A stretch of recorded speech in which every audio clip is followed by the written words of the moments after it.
levanto todos los días, me veo en el espejo porque mi abuelito me decía que hay que afeitarse diario.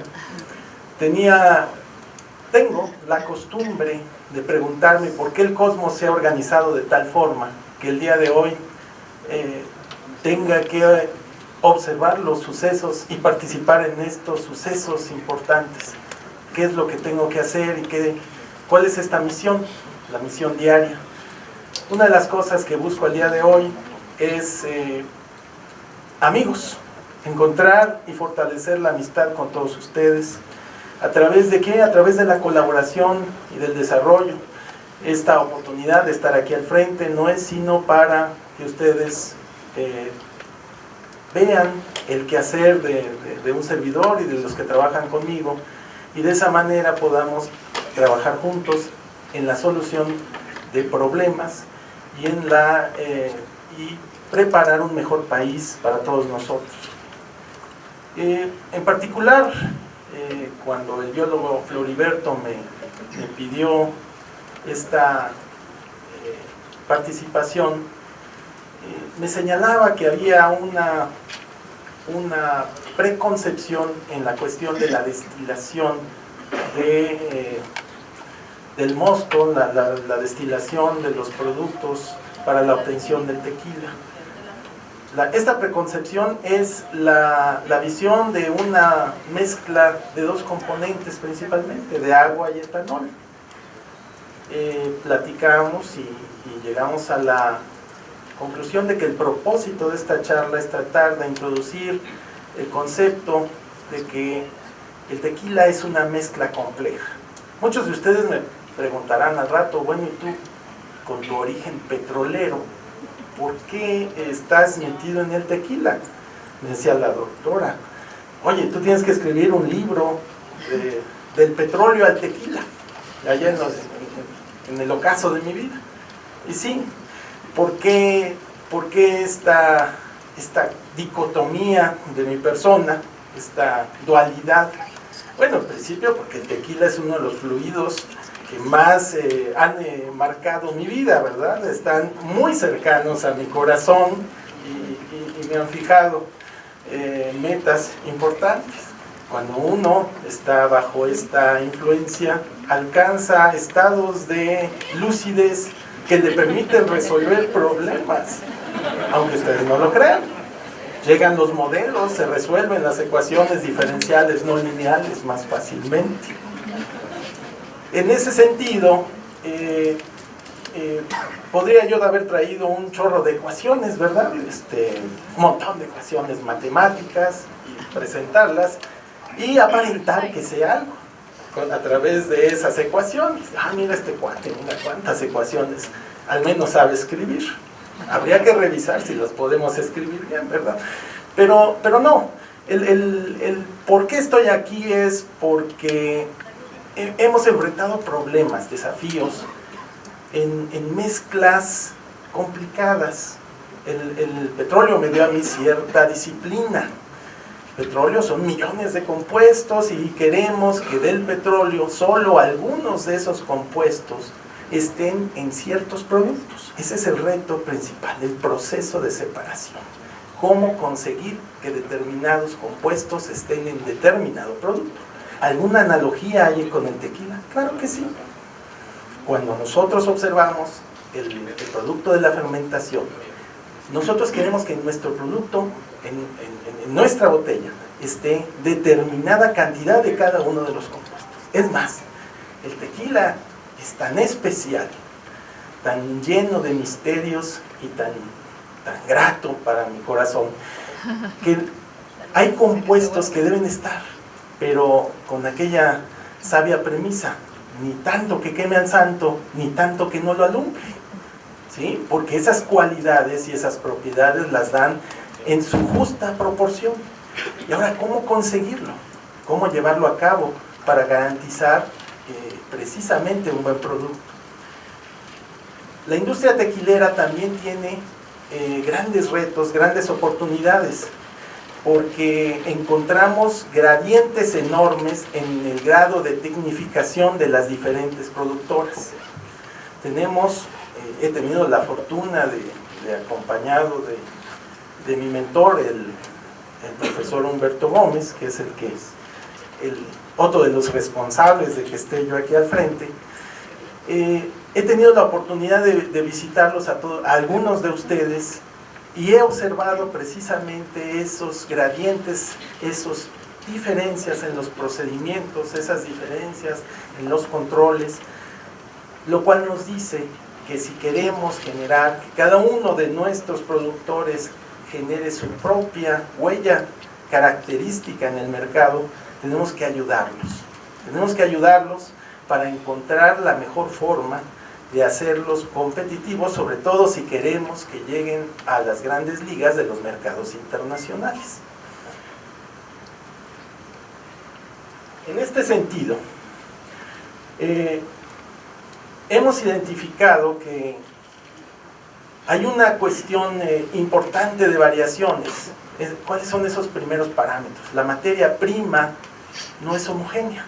La materia prima proviene de diferentes lugares, se debe cumplir con una normatividad, con un número determinado, con una porción determinada del agave azul en su ingreso a la planta de procesamiento. Pero yo he visto que a veces vienen piñas de otras especies, de otras variedades de tequila, de agave. Esto le imprime características diferentes al producto. Es más, una parte está permitido que provenga de la fermentación del azúcar, ¿sí? Entonces, en algunos procesos se fermenta cierta cantidad de azúcar, y la pregunta es, bueno, ¿y qué azúcar es la que estamos fermentando? ¿Cuáles son esas sustancias asociadas a ese lote de azúcar que está llegando a la tequilera? Entonces hay una serie de condiciones que preguntamos y no hay un registro, no hay una historia de cómo ha sido la producción de determinado lote de producto. Ahí hay una primera área de oportunidad muy importante.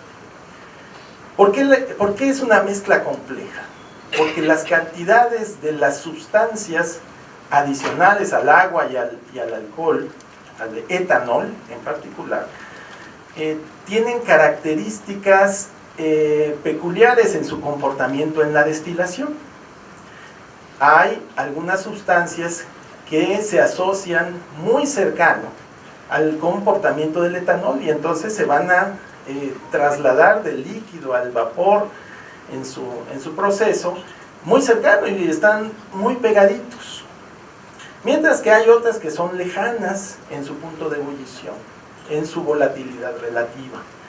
Entonces eso nos lleva a que tengamos que diseñar una estrategia de destilación apropiada, conociendo la naturaleza de la materia prima que vamos a destilar. ¿Cuántas cuantificaciones se hacen de estos? Pocas, muy pocas. Uno de los compromisos en los cuales estamos trabajando es precisamente la maximización de la rentabilidad del producto.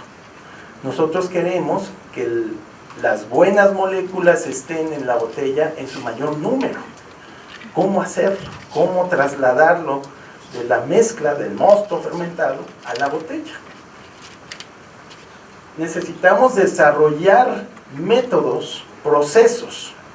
Si ustedes me preguntan cómo me defino yo me defino como ingeniero de procesos. Entonces tenemos que desarrollar, evaluar cuáles son los procesos que tenemos actualmente y cuál sería la modificación apropiada, tanto en instalaciones como en procedimientos operativos. ¿Cuál es nuestra filosofía de operación de nuestra planta? Y además, alguien en alguna de las visitas me decía, Fernando, si tú logras encontrar qué hacer con los residuos, te vas a hacer millonario. ¿Qué hacemos con los residuos?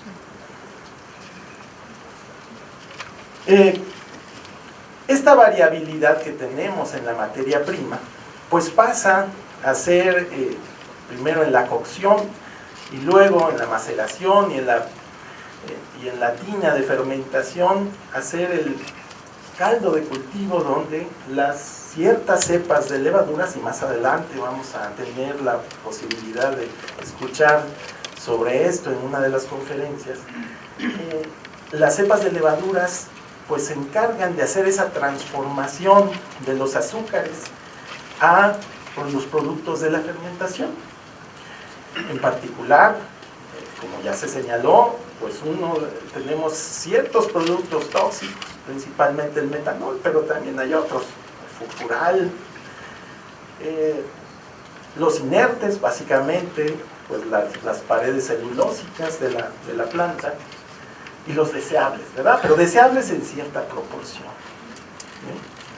Muchos de estos productos, los alcoholes superiores, los aldehídos, los ácidos carboxílicos que se producen, son los responsables de muchas de las cualidades organolépticas del tequila, los que le dan el cuerpo, la textura, el bouquet, y todas estas cualidades que hacen que nuestro producto sea interesante en el mercado o sea particular, así como nos lo decía el director del INPI, nos decía, no solo lo que podamos percibir por la vista es algo que puede caracterizarnos, sino a través del mismo gusto. Entonces la pregunta es, ¿cómo hacemos para que estos componentes estén en la proporción adecuada? A través del proceso tradicional de la destilación. Y entonces pues vamos a hablar un poquito sobre cuáles son los aspectos de esta destilación. Una de las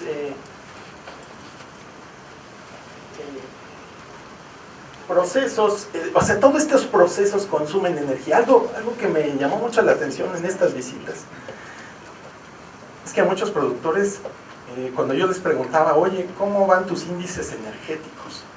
Decían, pues mientras obtenga la producción que yo quiero, pues no me importa la cantidad de energía que involucre.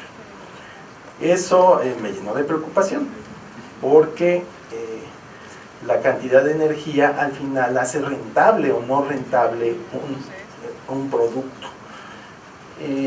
Lo cual me dijo también que no se cuantifica muchos de estos parámetros, no se cuantifica la energía, no se cuantifica, no se miden los flujos, ya sea por lotes o en modos continuos. Eso, si logro convencerlos, es uno de los objetivos que ustedes deben tratar de fomentar en su proceso, en los procesos donde ustedes tengan responsabilidad. Hay que cuantificarlos, porque en esa cuantificación vamos a saber si realmente estamos ganando o perdiendo. Así de simple. Y además podemos pasar a etapas mucho más interesantes de estímulos a nivel gubernamental, nacional e internacional. Recuerden que ustedes pueden acceder a fondos y a beneficios, por ejemplo, con la fijación del carbono. Los fondos del CCCUS internacional nos permite tener recursos si sabemos venderlos. Nos decía la doctora, hay que saber preguntar, pero también hay que saber decir. Y cómo decirlo para que podamos tener esos beneficios. Bien, entonces tenemos en nuestra destilación una mezcla líquida donde tenemos un cóctel de moléculas enorme. Alguna analogía con el petróleo, ¿verdad? Hay un cóctel enorme de moléculas, y además esta es todavía más compleja, porque la cantidad de las moléculas que nos interesan que queden en el alcohol, en el tequila, además del alcohol, son unas pequeñas porciones de estas que nos dan esas características específicas que estamos buscando. ¿Cómo hacerlo? ¿Cómo sucede en algunos de los procesos que hemos visitado. Están gobernados o están controlados a través de la participación de una persona, ¿sí? El maestro tequilero.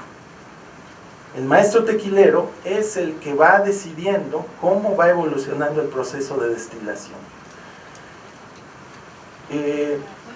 Desde el punto de vista artesanal, pues el maestro tequilero tiene todo mi respeto y toda mi admiración por el proceso que ha desarrollado. Sin embargo, desde el punto de vista del proceso, la variabilidad que tiene nuestra condición humana le va a tener consecuencias en la calidad del proceso. Entonces, lo que no se sigue sistemáticamente, lo que no está documentado, lo que no se escribe, lo que no se registra, pues no se puede controlar, ¿sí? Entonces, si dependemos de una condición humana, estaremos sometidos a una variabilidad importante en la calidad del producto. No se tiene entonces una medición de los parámetros de entrada al proceso de destilación. Entonces, ¿cómo se pueden tomar las decisiones para corregirlo y para corregir el comportamiento de la misma destilación? Va a depender exclusivamente, como le decimos en control de procesos, un control a posteriori, un control hacia atrás, donde mediante la cata se tenga que corregir alguna de las situaciones. Eso implica que ya una parte importante de nuestra producción pues ya ha padecido alguna de las variaciones asociadas a esta práctica. Tenemos dos extremos en la destilación. La primera es la del alambique, donde no hay ninguna recirculación.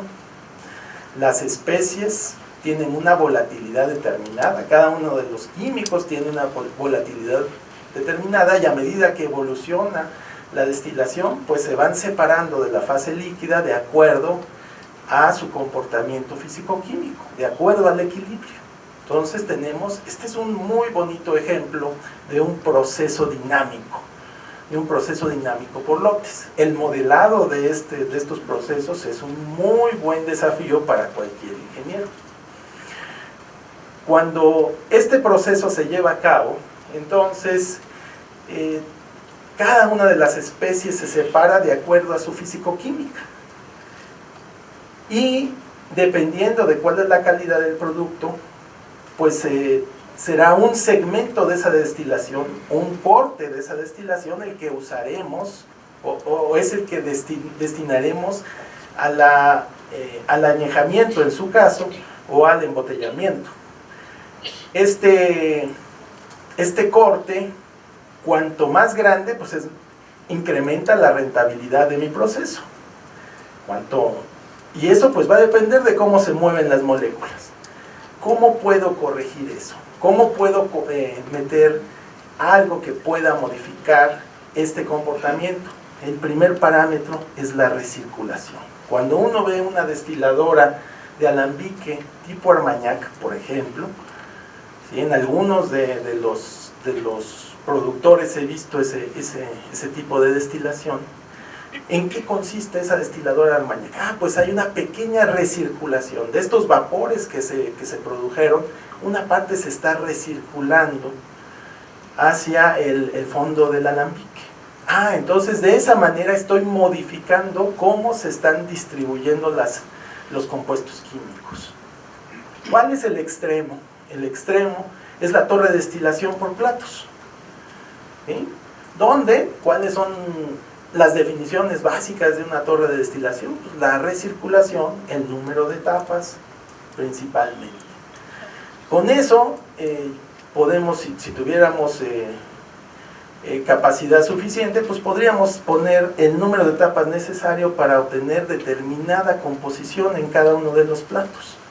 Eso implicaría pues grandes equipos. Entonces tenemos en la parte superior el costo más barato de instalación, y en la inferior el costo más alto en términos de equipo.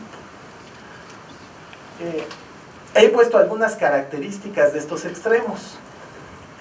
En el camino del extremo superior al inferior, pues hay diferentes tecnologías. Esas tecnologías nos permiten incorporar cualidades del parámetro de la destilación. Sin embargo, algo que es poco usado y he visto muy poco dentro de los procesos en las plantas es la medición de parámetros. Y ahorita he aprendido algo muy importante con la primera conferencia. Hay que tener mucho cuidado porque como ingeniero de proceso vamos a decir pon medidores. Es más, ¿cuál es el deseo de un ingeniero de procesos? Pues ponle un medidor de presión o de temperatura cada 10 centímetros en la planta, ¿no? ¿Sí? Es el sueño dorado de cualquier ingeniero de procesos, ¿verdad? Pero ya la doctora ya me dio mi cocotazo y ya me jaló la oreja. Cuidado, Fernando, no hagas eso. Sí, ya nos dio un ejemplo muy claro. Hay que saber cómo poner esos dispositivos. Y sobre todo hay que ponerlos bien, de modo que sean representativos y además que sean inocuos dentro de la operación de la planta. Representativos en el sentido de que nos den información valiosa para la reproducción en algún modelo. Otro de los objetivos que quiero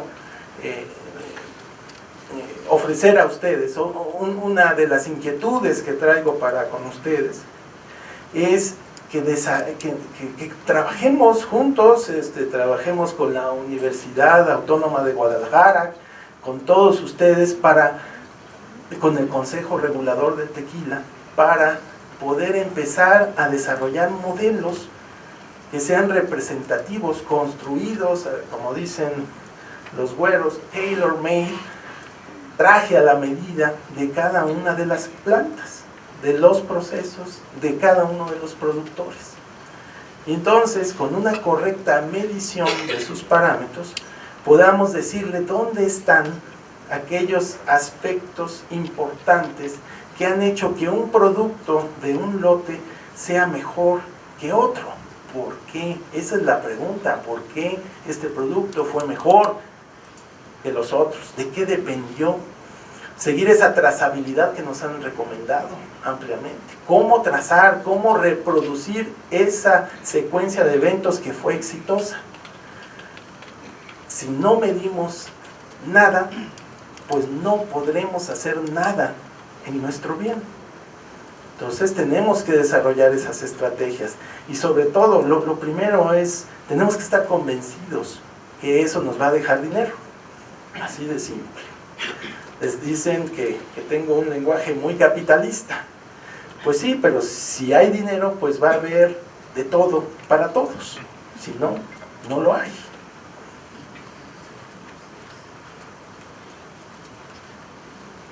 Miren, aquí les traje déjenme decirles más cosas, porque el profesor Humberto me ha involucrado en esto y además me ha convencido, así como yo quiero convencerlos a ustedes.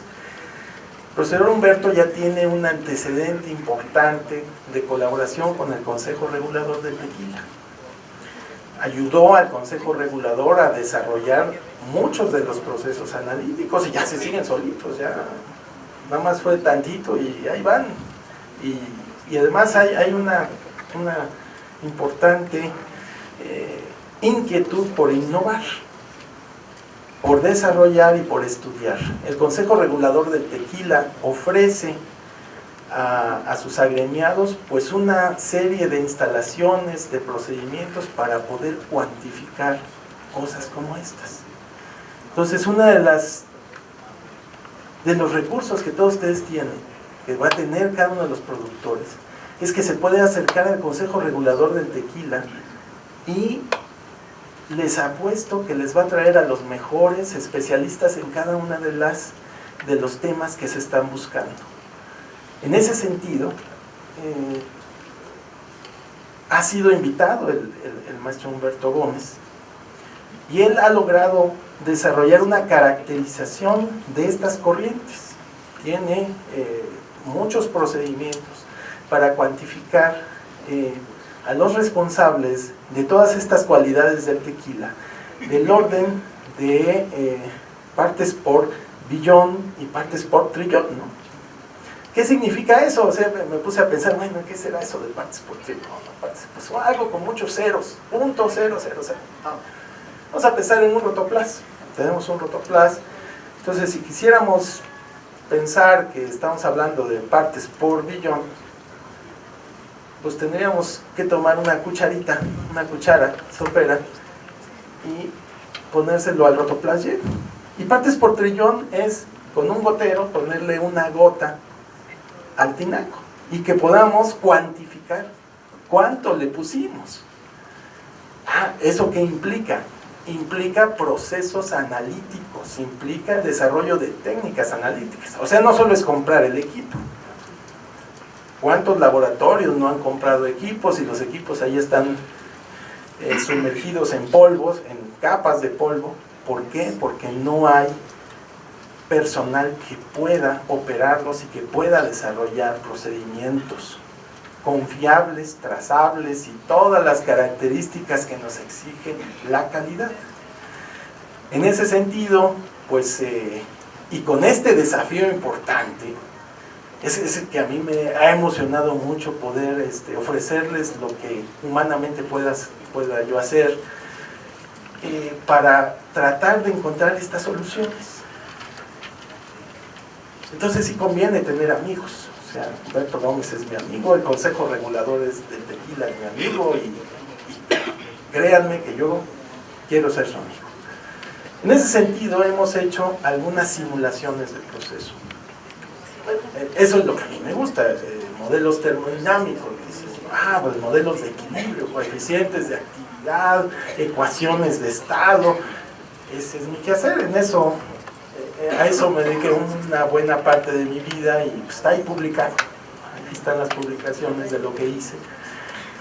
Y una de las características que nos pusimos con mis alumnos a hacer en esto fue primero ver cuál era el comportamiento de estas sustancias de acuerdo a la información que nos ha facilitado el Consejo Regulador del Tequila y el laboratorio del doctor Humberto. Y hemos visto estos comportamientos que son, digamos que hasta clásicos, típicos, ¿no? A medida que en un alambique hay un proceso de destilación, no están relacionados en términos de la escala en el eje vertical, porque si no, no se verían, porque unas cosas son muy pequeñitas y otras son muy grandes. Entonces lo que hicimos fue quitar las escalas. Pero lo que queríamos presentarles en esta gráfica, pues, es el control cualitativo. ¿Cuál es el comportamiento cualitativo de las especies? Y las agrupamos en tres grandes grupos, ¿no? El agua y los pesados, el metanol y los ligeros, y el etanol. Cuando se inicia el proceso de la destilación en el alambique, primero nos decía el maestro tequilero, no, pues primero salen las cabezas, esas no las usamos porque tienen muchas sustancias tóxicas, tienen cualidades que no hacen que nuestro producto cumpla. ¿Por qué? Pues precisamente es donde tenemos muchos de los componentes tóxicos, alto contenido de metanol, sulfural. Pero además está muy asociado, el gran problema de la destilación de tequila es que la tendencia del etanol es la misma tendencia de las sustancias tóxicas. O sea, tienen el mismo comportamiento. Entonces, ¿qué significa? Significa que tenemos que sacrificar etanol para poder eliminar los tóxicos. ¿Y eso qué significa? Dejar de ganar dinero. El agua tiene un comportamiento diferente. Los pesados también tienen un comportamiento diferente. Cuando los pesados empiezan a ser predominantes en la destilación, le decimos, esas son las colas, nos decía el maestro, esas colas no las vamos a usar, esas le dan cualidades, nos da una cruda terrible, ¿sí? Y esa cruda pues, se debe a los alcoholes superiores. Terrible, ¿no? Entonces, pues ¿cuál es el buen producto? Pues el que está acotado en esa en esa zona intermedia. Ese buen producto, lo que queremos es que sea lo más amplio posible en el tiempo de la destilación. Eso es lo que queremos. ¿Cuándo empezamos a perder? Pues cuando el buen producto empieza a estar más y más acotado. Bien, entonces, recapitulando. Entonces, ¿de qué piñas provino el producto? ¿En qué etapa de maduración están? Porque el otro día estábamos y vimos unas piñitas que parecían piñas, pero piñas, ¿no? Muy chiquitas. ¿Sí?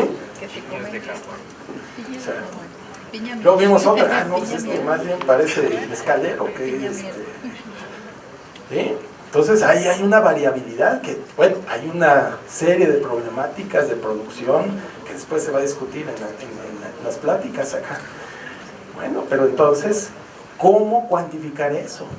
Entonces, una de las recomendaciones es medir ciertos parámetros en el mosto para saber qué hacer en la destilación y hacer que mi buen producto sea lo más amplio posible, que cumpla con las necesidades y con la normatividad del mercado y que pueda darme la mayor rentabilidad. ¿Qué hacer? Hay que medir, hay que empezar a medir. ¿Con quién? Porque pues, cada uno de los productores pues, no tiene un cromatógrafo de estos sofisticados que le gustan al profesor Humberto, ¿verdad? No, pero el consejo se lo tiene. ¿Sí? Las técnicas las tiene el consejo. Pues hay que acercarse con ellos, son muy buenos amigos. ¿Sí? Entonces, pues hay que acercarse con ellos. ¿De acuerdo? Y ellos van a llamar a la Autónoma de Guadalajara, van a llamar a diferentes especialistas y vamos, y si me invitan, bueno, va a estar bien padre. ¿Sí? Vamos a poder desarrollarles cosas, soluciones que puedan aumentar esta ventana de rentabilidad en el producto. Bien, ¿qué pasa en una columna continua? Afortunadamente ya vi una.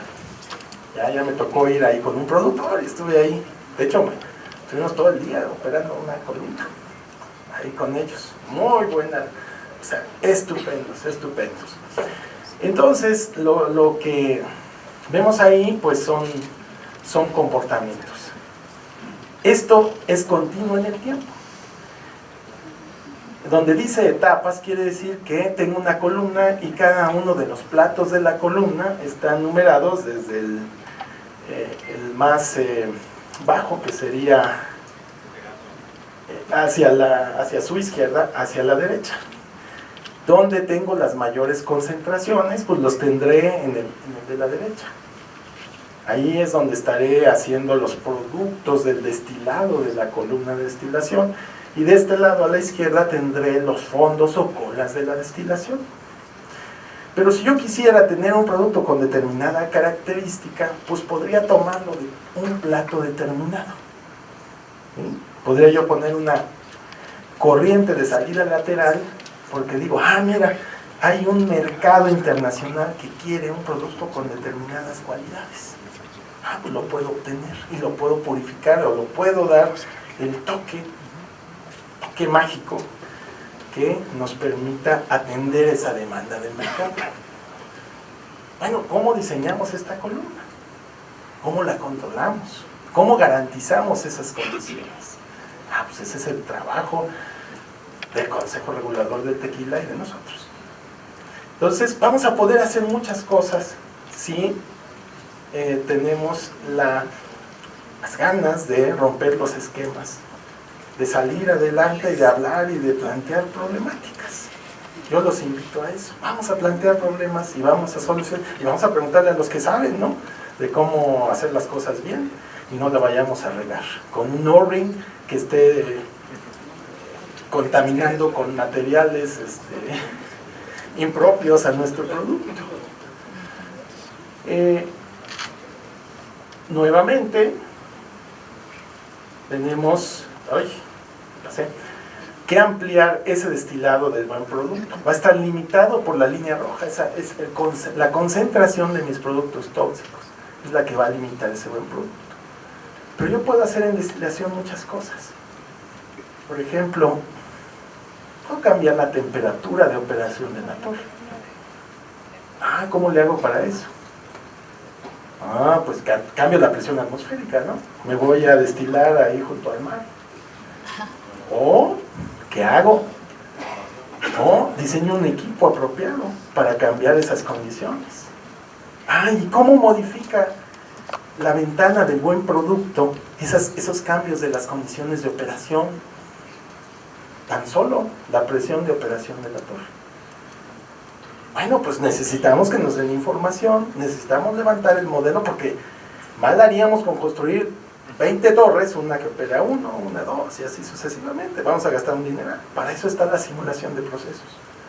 Para eso sirve, para que mediante modelos determinísticos podamos ensayar y entender qué es lo que nos conviene, qué es lo que le conviene a nuestra planta.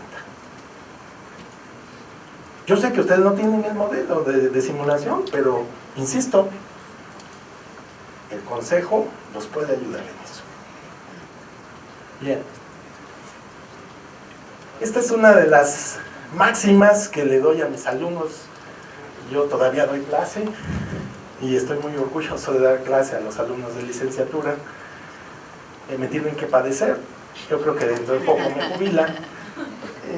Y siempre les digo ahí en la clase de dinámica y control de procesos, la máxima del control es: lo que no se mide no se puede controlar. Así de sencillo. Entonces, si ustedes no miden sus procesos, si no miden los parámetros apropiados, no los van a poder controlar.